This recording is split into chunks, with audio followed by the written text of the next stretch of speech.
वसीम रज़वी का शिया और सुन्नी दोनों फ़िरक़े के लोग ज़बरदस्त मुखालिफत कर रहे हैं।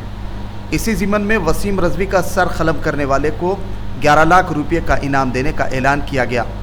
दूसरी जानिब लखनऊ में शिया सुन्नी उलमा इकराम ने वसीम रज़वी की मज़म्मत की और मुश्तरका प्रेस कॉन्फ्रेंस करके वसीम रज़वी को इस्लाम से खारिज करने का फतवा भी जारी किया। टेले वाली मस्जिद के इमाम मौलाना फजल मन्नान रहमानी नदवी ने कहा कि वसीम रज़वी इसराइल के एजेंट के तौर पर काम कर रहे हैं। मौलाना डॉक्टर कलब सिप्तैन नूरी ने कहा कि वसीम रज़वी के कामों को माफ़ नहीं किया जा सकता। वसीम रज़वी माशरे का हिस्सा नहीं है।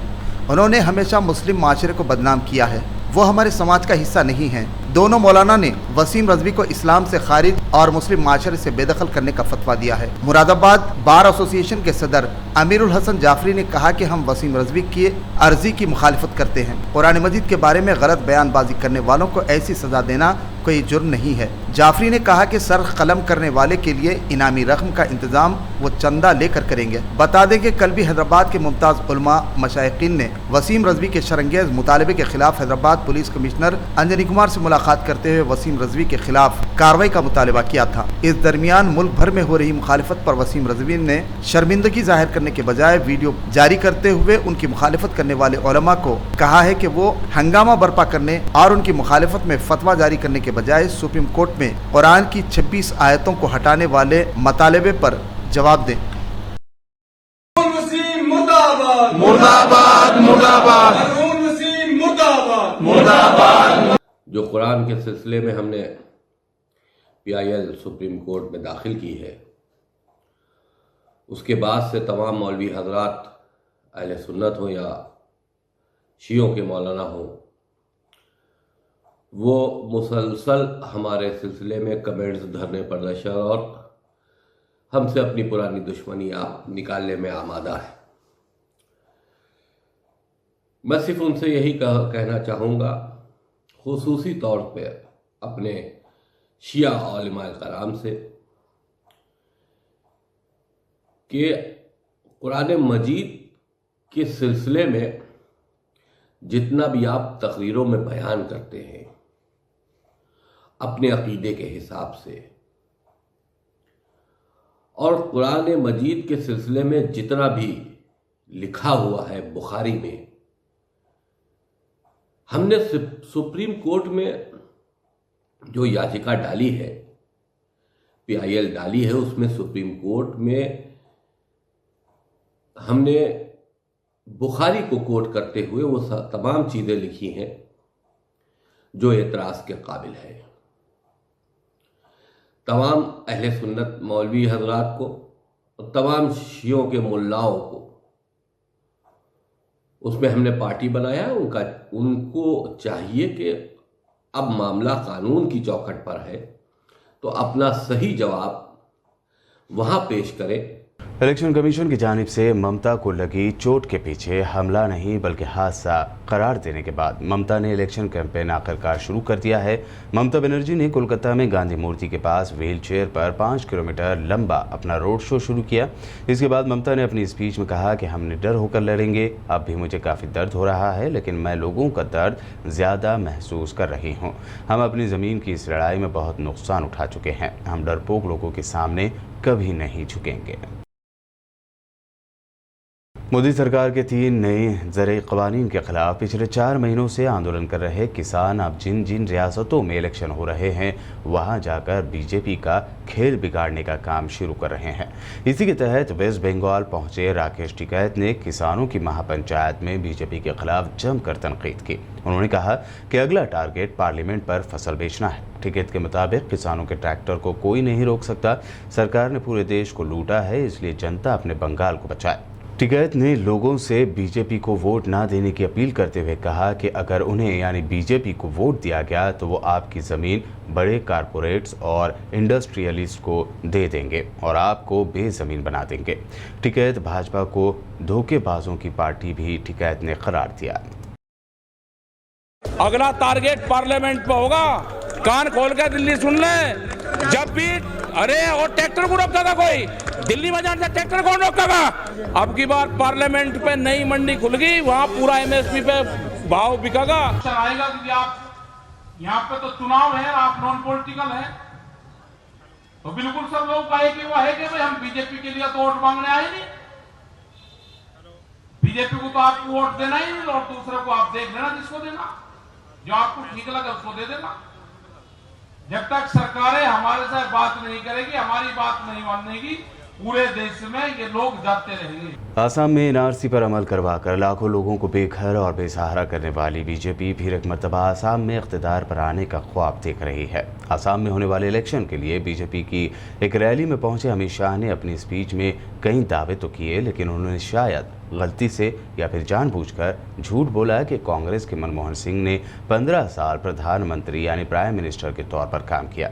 बहरहाल अमित शाह ने अपनी स्पीच में दावा किया कि उन्होंने यहाँ जो वादा किया था उसे पूरा किया। अमित शाह ने लोगों से कहा कि आपके पास दो ऑप्शन है, नरेंद्र मोदी और सर्बानंद सोनोवाल का अलायंस, और दूसरा ऑप्शन है कांग्रेस और बदरुद्दीन अजमल का अलायंस। अमित शाह ने दावा किया कि 5 साल पहले हमने कहा था कि हमारी सरकार बनेगी तो हम आसाम से आंदोलन और दहशतगर्दी को ख़त्म कर देंगे। 5 साल के बाद अब आसाम में ना आंदोलन है और ना ही दहशतगर्दी। कांग्रेस को 15 साल तक यहां से आपने प्रधानमंत्री दिया, डॉक्टर मनमोहन सिंह 15 साल तक प्रधानमंत्री रहे, डॉक्टर मनमोहन सिंह 15 साल तक प्रधानमंत्री रहे, मगर भूपेन हजारिका को भारत रत्न देने का काम नहीं किया। नरेंद्र मोदी जी ने भूपेंद्र हजारिका को भारत रत्न देने का काम किया और आसाम की जनता की संवेदनाओं का सम्मान किया। एक बार पूर्ण बहुमत की सरकार दीजिए, आसाम के अंदर से आंदोलन और आतंकवाद दोनों को हम समाप्त कर देंगे। और मित्रों, मैं गर्व के साथ कहता हूं कि 5 साल के बाद आसाम में ना आंदोलन है, ना आतंकवाद है, शांति के साथ विकास ही विकास चल रहा है। राहुल गांधी ने फिर एक मरतबा ट्वीट करते हुए नरेंद्र मोदी हुकूमत को शदीद तनकीद का निशाना बनाया है और उन पर देश को बर्बाद करके अपने दोस्तों को फायदा पहुंचाने का इल्जाम लगाया। राहुल गांधी ने आज की अपने ट्वीट में कहा कि मरकजी हुकूमत की दोनों हाथों से दिन दहाड़े लूट, गैस, डीजल, पेट्रोल पर ज़बरदस्त टैक्स वसूली, दोस्तों को PSU, PSB बेचकर आवाम से हिस्सादारी, रोजगार और सहूलियात छीनना, PM का एक ही कायदा, देश फूंक कर मित्रों यानी दोस्तों का फायदा।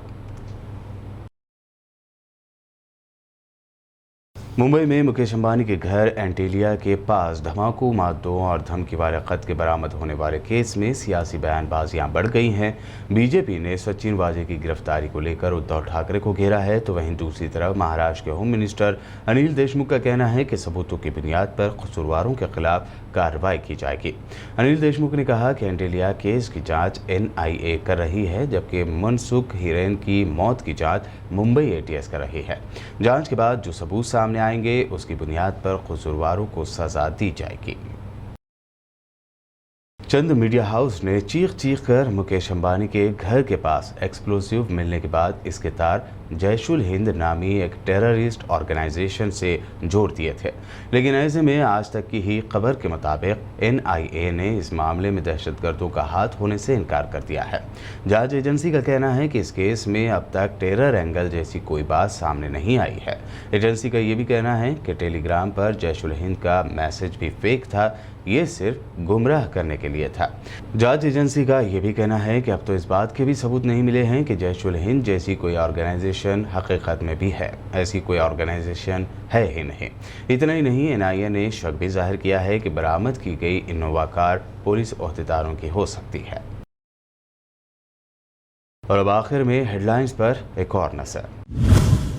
श्रीलंका में बुर्के पर पाबंदी के फैसले के बाद अब कई मदारिस को भी बंद करने का लिया गया शरंगेज फैसला। श्रीलंकाई वजीर ने बुर्के को बताया था इंतहा पसंदी की अलामत।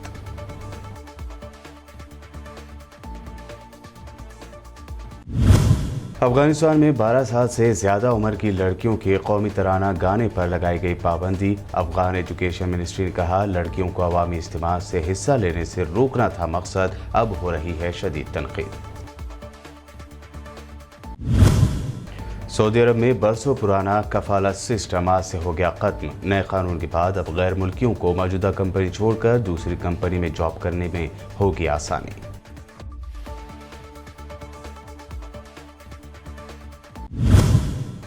वसीम रिजवी को इस्लाम से खारिज कर दिए जाने का जारी किया गया फतवा, सर पर भी रखा गया 11 लाख रुपए का इनाम।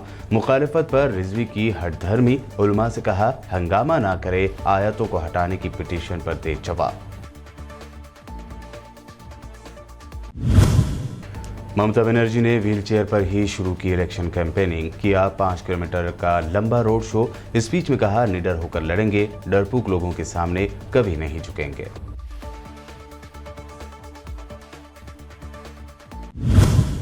आसाम में एनआरसी से लाखों लोगों को बेघर करने के बाद फिर आसाम में इख्तिदार का ख्वाब देख रही है बीजेपी।